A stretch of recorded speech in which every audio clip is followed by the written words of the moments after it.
mereka mesti faham.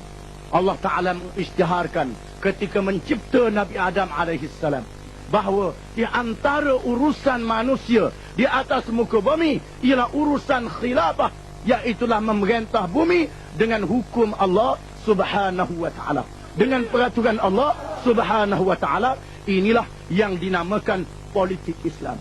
Dan para nabi-nabi alaihimussalatu wassalam telah dinyatakan oleh Rasulullah sallallahu alaihi wasallam, kanat banu Israel tasusuhumul anbiya, adalah Bani Israel yang menjadi pemimpin siasah mereka ialah nabi-nabi alaihimussalatu wassalam. Apabila Rasulullah menegakkan negara Islam yang ditegakkan oleh Rasulullah adalah sah mengikut ilmu politik dan mengikut kaedah undang-undang antarabangsa. Apa yang dilakukan itu adalah sebuah negara. Apa yang dilakukan itu adalah pemerintahan Islam. Apa yang dilakukan itu adalah politik Islam. Kerana mengikut kaedah Islam. Dan mengikut kaedah yang bukan Islam sekalipun.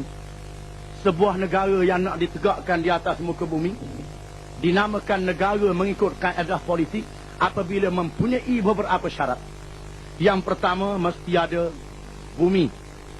Yang kedua, mesti ada rakyat. Yang ketiga, mesti ada pemimpin.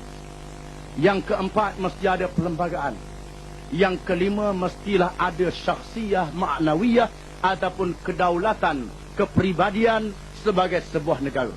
Kemudian kita kaji, adakah yang diamalkan oleh Rasulullah SAW di Madinah mencukupi syarat-syarat ini?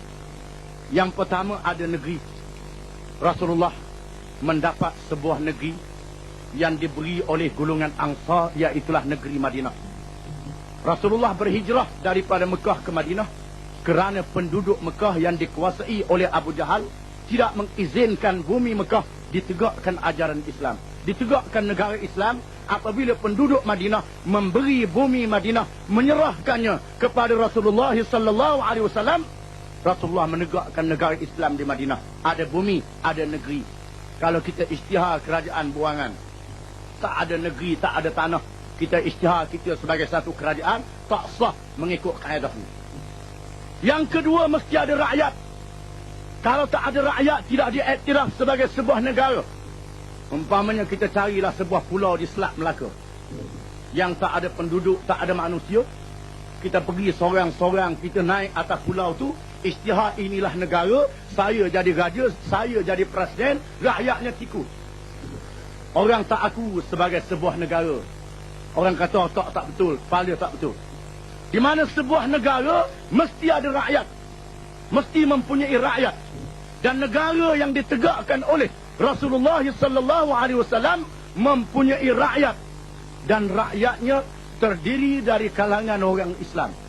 Orang Islam yang menjadi rakyat ini daripada kabilah Aus, Khazraj, penduduk asal Madinah, dan dari kalangan muhajirin yang datang dari Mekah, dan rakyat yang bukan Islam. Ada juga orang yang bukan Islam yang jadi rakyat.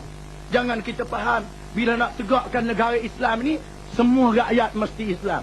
Orang yang bukan Islam tak boleh tinggal dalam negara Islam. Jangan kita faham begitu.